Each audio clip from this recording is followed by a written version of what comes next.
En el pueblo de Tecate, México, se cuenta que alrededor de 1910 vivía un matrimonio de personas muy pacíficas y trabajadoras. Eran una pareja sin hijos. El señor se encargaba del cultivo de las tierras y su esposa se encargaba del cuidado de la casa. En aquella época no había mucha gente en las cercanías y los caminos eran simples brechas secas marcadas sobre el árido paisaje, vetas polvorientas por las que a veces pasaban los caballos levantando polvaredas con su andar. Un día aparecieron unos hombres que llevaban varias horas caminando bajo el sol ardiente. Extenuados y sedientos de tanto andar bajo el calor, vieron que el señor que trabajaba en sus cultivos era la única persona que tenían cerca y en consecuencia se le acercaron. «Buenas tardes», saludaron. «Buenas tardes», respondió el señor, dejando su labor y ventilándose con el sombrero. «¿Vamos a Tijuana?», dijo uno de los hombres. «Pues aún les queda mucho camino. Tijuana está bien lejos». Uno de los muchachos le pidió un poco de agua, ya que estaban a punto de desmayarse por deshidratación. «Rayos, me acabo de tomar el último trago, pero no se preocupen, que mi casa está cerca y tengo un pozo», respondió el campesino. El hombre, que casi nunca veía a alguien pasar por el lugar, se emocionaba cada vez que venían visitantes e intentaba aprovechar la ocasión para enterarse de chismes y noticias. Se apresuró entonces por levantar sus aparejos y luego condujo a los hombres hacia su casa. Allí su esposa los recibió y ellos la saludaron quitándose el sombrero. Una vez que hubieron entrado, los hombres bebieron toda el agua que pudieron, comieron como náufragos y conversaron larga y amenamente. Entre tanto, la tarde ya estaba por irse y el atardecer en su avance iba incendiando el cielo para luego dar paso a los coyotes con sus aullidos ante el ascenso de la luna. Los hombres, sin embargo, no dieron muestras de marcharse. De hecho, se veía que querían prolongar las conversaciones con el ánimo de quedarse. Viendo eso, el hombre y su esposa les hicieron un catre con ramas de paja para que puedan dormir. Pasadas las horas, un grito rompió el silencio de la madrugada, un grito que a lo lejos retumbaba como delatando la proximidad de la muerte en las inmediaciones. Nadie supo nunca qué ocurrió en realidad.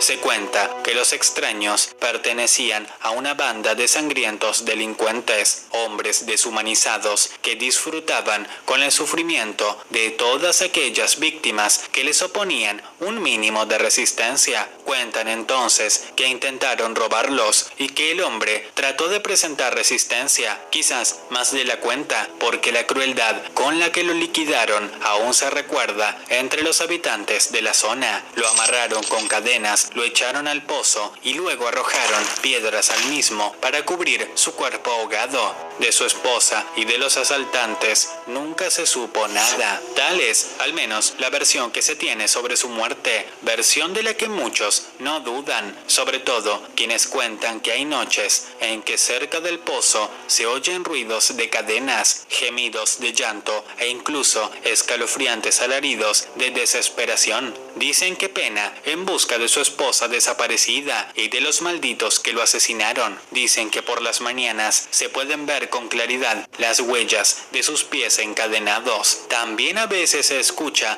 como si lanzaran piedras al agua del pozo, a pesar de que no hay nadie cerca que las lance. Incluso hay quienes aseguran que cuando han pasado cerca del pozo en la madrugada han escuchado burbujas, tal y como si alguien o algo en el interior del agua las estuviera produciendo. Los pocos que se han atrevido a mirar cuentan haber visto un rostro grande de un espectral azul blanquecino, gritando con los ojos inundados de angustia y ascendiendo como para verse cara a cara con su asustado visitante.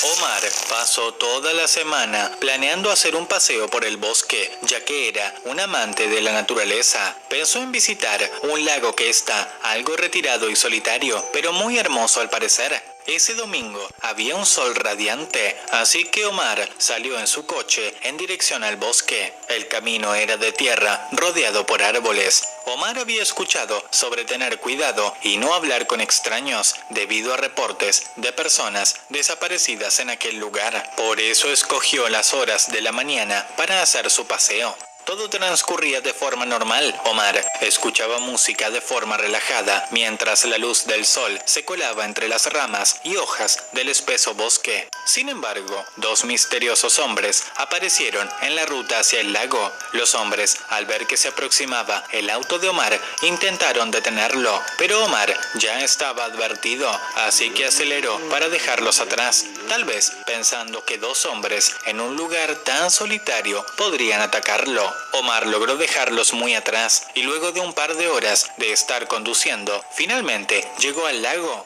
Tal como lo esperaba, era un hermoso lugar, así que dejó su vehículo estacionado a la orilla del camino, junto a unos matorrales, y se acercó a las aguas del lago para bañarse en él. Mientras Omar se preparaba para entrar al agua, al otro lado del lago había una mujer vestida con un traje blanco, a la cual, por la distancia, era casi imposible verle el rostro. Sin embargo, aquella mujer parecía simplemente estar allí parada, vigilando a Omar. Omar le hizo señas con las manos, pero la mujer no reaccionó de ninguna forma. Así que no le dio importancia y procedió a entrar a las aguas del lago. Pero al momento en el que introdujo sus pies en el agua, aquella mujer, al igual que Omar, se metió en aquel misterioso lago.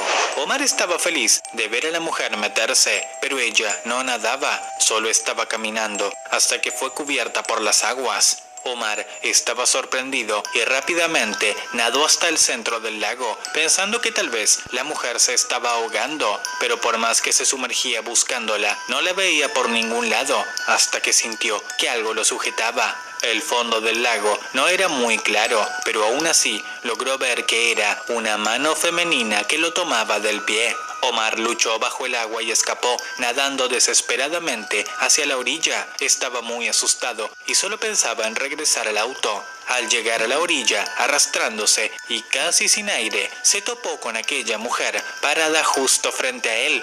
Omar estaba en el suelo, así que levantó la mirada para poder verla. Su cuerpo era cadavérico, con una piel blanca, con tonos morados y muerta, pero lo realmente aterrador fue ver su cara. Esto no era otro que el mismo rostro muerto y podrido de Omar, del cual brotaban gusanos, agua, tierra y diferentes cosas.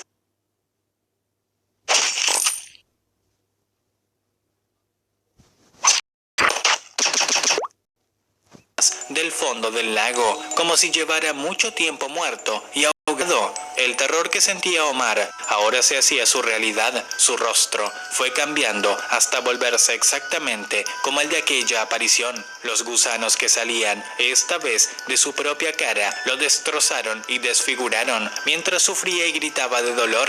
La mujer lo tomó por el cabello y lentamente se lo llevó al lago. Los gritos de espanto de Omar se escucharon tan fuerte en las cercanías del bosque que los tipos que en un principio lo querían detener corrieron por el sendero hasta llegar al lago, solo para encontrarse con el auto abandonado de Omar. «Mira, este es el auto de aquel tipo, pero no lo veo por ninguna parte». «Espera, José, mira, allí en la orilla, creo que veo sus pies. El resto del cuerpo está dentro del lago, vamos a sacarlo». Pero aquel tipo llamado José tenía una idea de lo que había pasado, y mientras su amigo fue apresuradamente a sacar el cuerpo de Omar del agua, vio al otro lado, en la orilla, a una mujer parada, mirándolos esta vez a ellos, como vigilándolos, por lo que detuvo a su amigo de inmediato. José, con mucho cuidado, terminó de empujar el resto del cuerpo de Omar dentro del agua, cuidando que ni él ni su amigo pusieran un solo pie dentro del lago, para luego tomar del brazo a Manuel y caminar de espaldas sin quitar la vista de aquella mujer hasta llegar nuevamente al camino. Era claro que José sabía qué había ocurrido. «¿Qué sucede, José? ¿Por qué hiciste eso? ¿No lo vas a ayudar?» «No, Manuel, no podemos hacer nada. Por eso lo quería detener cuando lo vi. Nadie debe bañarse en este lago. Este lugar es de esa mujer sin rostro. Nunca pensé verla. Jamás, Manuel, pero jamás pongas un solo pie en este lago, o ella te mostrará tu muerte». José y Manuel se fueron, no sin antes levantar un letrero de advertencia que estaba tirado en el suelo sucio y cubierto por el matorral justo al lado del auto. Un letrero que tal vez pudo salvar la vida de Omar y que decía: peligro, prohibido bañarse, aguas profundas.